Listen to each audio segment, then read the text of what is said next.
Kyle Klingman with Track Wrestling for a breakdown of Dynasty Duels. We have Barry Davis, 3-time NCAA wrestling champion for the University of Iowa. And you are already on the record saying that this 1983 team is the greatest college wrestling team of all time. Why do you believe that? I believe it. I think it is. If you do the scoring wise, back in 97 to 83, I still think we're the champs. As far as most points, the scoring was different back then. So you had 155 points at the NCAA championships. You had highlighted by you winning a championship. You had Zaleski, you had Bannock and Bannock. What do you remember about those guys and the dynamic of the team? Well, you're forgetting this one too. Goldman was in the finals as well. We had 5 finalists that year. We had 9 guys in the top 5. Now, are we talking about Big Tens too, or just the NCAAs? We're going to talk about the whole team all together? I want to talk about the whole team. So, let's start, Big Tens. Let's start with this. Okay, start with the Big Ten championships. We had 9 guys in the finals at Big Tens in Carver Arena that year. Okay, so fans, the average Big Ten fan was coming to the Big Ten championships. The Iowa fans were coming to an Iowa dual meet. Big difference. Does it make sense to you? Yeah, I mean it's a great team. So over the course of that, you had 9 Big Ten champions. You only lost 2 matches. Rico Chiapparelli placed 4th, so you lose 2 matches over the course of an entire Big Ten championship. But what went into that team, though? Because when you have all the pieces in place, did you know you had something that special early on? I as an athlete, I know when we were in college, my philosophy, I think our philosophy was this. It's not if we're going to win the NCAAs as a team, that was a given. The thing was, how many national champions are we going to have? That's the way we thought back then. It was given we're going to win. Not that we didn't work hard, do everything we had to do as far as a team, individual-wise, workout-wise, training-wise. But our mindset was, hey, as a team we're winning, but how many national champions are we going to have? That was the mindset. Well, going into that, so let's just go through. Iowa had won their first one in 78, then 79, 80, 81, 82. So this is number 6 in a row for the University of Iowa under Dan Gable. What was the atmosphere like in Iowa City for wrestling at that time? It was huge. We were the we were the show in Iowa City. Obviously, like football and basketball, but Iowa was the team, and we traveled around the country as a team. It was like the story called Entourage. I mean, everywhere we went, we packed every arena. People came to see Iowa wrestling. No matter where we went, we were the show. I mean, we're like celebrities walking around at the same time. They want to talk to you, want to touch you, want you to autograph. We're at Ohio State, Oklahoma State. We're at Lehigh. Anywhere we went, people came to see Iowa wrestling. Not Lehigh, other schools. They came to see us. But, we knew we had a job to do. We didn't look at it that way. We looked at it as, we're here to wrestle, do a job, and come in and dominate people. And go home and start training again and get ready for the next competition. I could go in there anytime at night or in the morning. We had no morning workout. I go work out. There'd be guys in there training. A regular workout at 4 o'clock. You go there at 9 o'clock, 9:30 at night. Part of these guys in there training on their own, doing stuff. That was just the norm. What was the team like, though? Because my impression of Iowa during that era was that it was a lot of jokesters, a lot of pranks, a lot of parties. Well, not right on that. You are correct. Well, you had Louis Bannock was the biggest jokester there was. Louis Bannock could not be serious. If he was serious, there was a problem. He wasn't joking and doing something. There was things going on. But the thing was this, though. He had the Bannock brothers. They kept us entertained. me beat in a van ride, the back seat, them throwing hammers at each other, arguing back and forth. Or no, if we're in a van, so there's one medic in the back, one in 2 seats forward, where you're in between them, things are going to get heated. You're docking down. You go down interstate, 75 miles an hour, and guys are arguing back and doing hammers back and forth. But that's just the way they were. But when it came time for tournament time, those guys were tight. They knew they had a job to do, etc. But they're just high intensity. It's the way they were. But yeah, we had a lot of fun. We worked hard. We played a little bit at the same time. But when it's time to get serious, these guys honed in. And Gable put the hammer down and said, guys, here we go. We understood. Here's the deal with Gable. You're in practice and things are going on. He didn't say anything. He gave you that look like, hey, like, okay, coach, I got it. Good, go. Do you feel like Gable developed you, or was there an assistant coach that was your mentor? I think it was a combination of the two. We had Gable, Jay Robertson, Keith Morlam. So we had a great coaching staff. I think they all worked really well together, and they all offset each other really well. And Jay Robertson was a big part of that team as well too. Although it was Keith Morlam. I spent a lot of time with Jay and Keith. Keith was a great workout partner for me. He helped me immensely as an athlete and technical wise, and we spent a lot of time together on the mat, training together, and he was a really big help to me. You mentioned Jay Robinson. He was an assistant coach at Iowa. You're going against his 2001 Minnesota team that had 10 All-Americans. He eventually became your arch nemesis when you were the head wrestling coach at Wisconsin. What did Jay bring to the team that you liked? Jay was a great technician. I spent a lot of time with him in mornings, individual drill time with him and Keith Morlam, talking about strategy, just tightening skills up, how to wrestle certain guys in certain positions and do that. But, Gable ran, all the morning workouts, all the afternoon workouts. But Jay had a really good knack of just doing little small detail things. And I spent a lot of time with Keith Morlam going live and feeling, I got to feel him, he got to feel me. And, he'd wrestle like this guy, wrestle like that guy. So all the coaches had a job to do, and they did it. They're all bought in, like we're all bought in. And again, philosophy was, Gable never talked about, hey, you're going to win an individual NCAA title. You're going to win a title. Bottom line is, be the best you can be and train and let our wrestling do the talking. And we did a lot of talking back then. And we backed it up. Was there a lot of sentiment going into the Olympic year? Because you had 1984 coming up. You took a redshirt year in 1984. Was there talk about going into an Olympic year and what you guys were going to do? No, I think we did a pretty good job of, Gable kept us on track. Hey, don't get ahead of yourselves. Take care of business here first. And, duel by duel, like 1-0, 1-0, 1-0.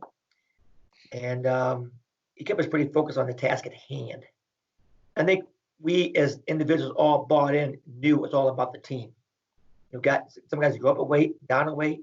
They understood that. It wasn't about an individual, it's about the team. Everybody did a job of taking care of their own business. Even the backup guys. They knew if someone's behind you, their job was to get you ready. If need be, they were ready to step up. So you had 2 or 3 guys deep in each weight class ready to go in case something happened. So say there's like maybe 36 guys on the team. Everybody bought in to the team concept and making sure everybody did their job. So for example, we did somebody's individual workouts. He would bring us in to work on, I'd be bringing 2 guys for me to work out with a drill on and go live with, or Eddie Bannick, Louis Bannick. The backup guys knew their role, and they came in, their job to make sure we're getting what we need to drill on, to wrestle like certain guys, do certain things. So, there's nothing about being selfish at all. It was all about the team and doing our job representing the University of Iowa. Who were you the closest with on that team? Actually, Lou Bannock. You know, we roomed together a lot from my freshman year up to our senior year because what happened was we went to the NCAA tournament.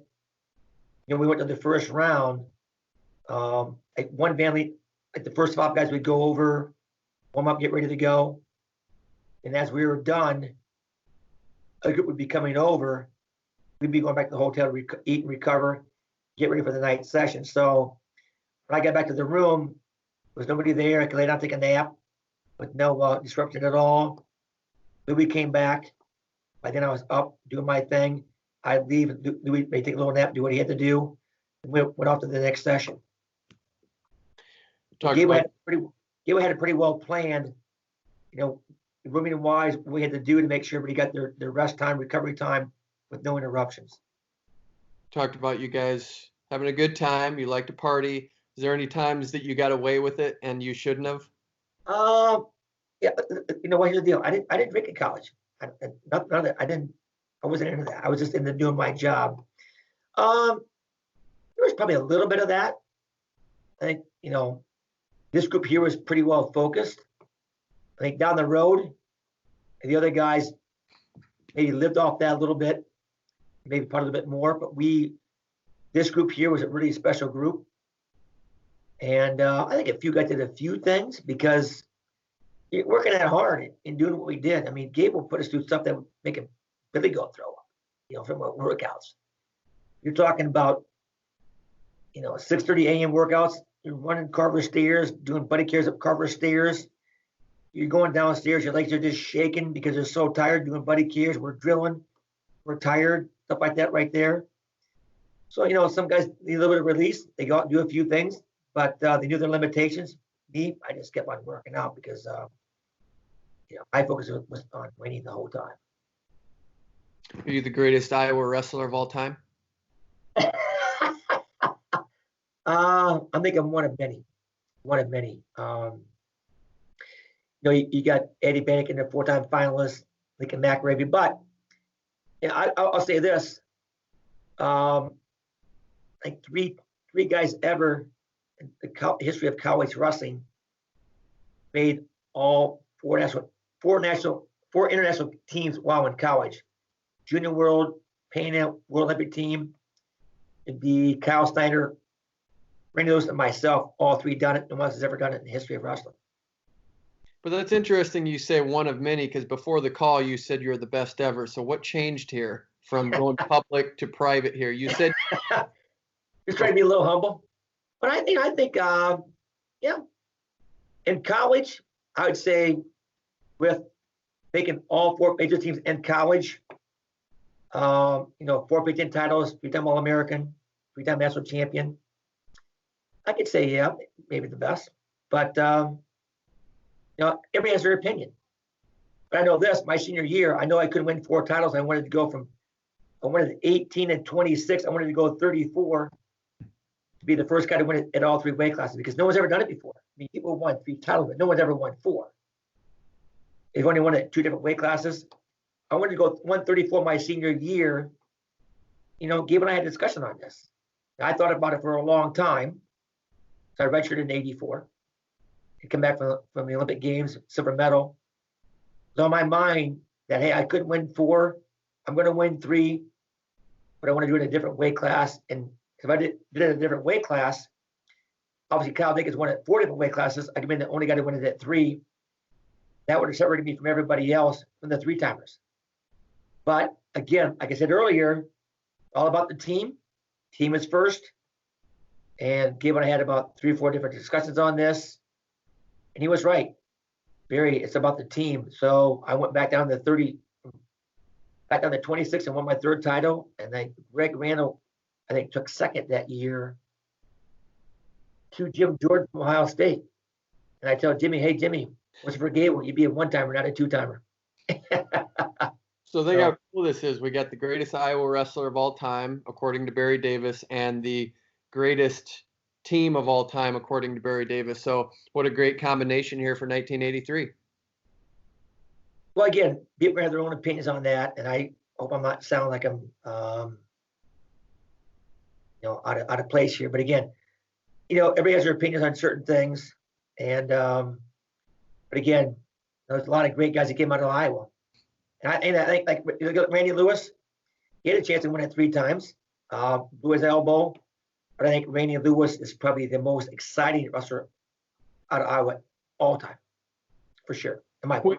When you went out to compete, so let's just say the hour going into a dual meet or a tournament, what was it like? Did you get yourself into a frenzy? No. I did a lot of film watching as an athlete. I took a lot of notes. I think that worked best for me. Like Louis Bennett didn't like to think about the matches, just show up and wrestle. So I did a lot of film watching, a lot of note taking.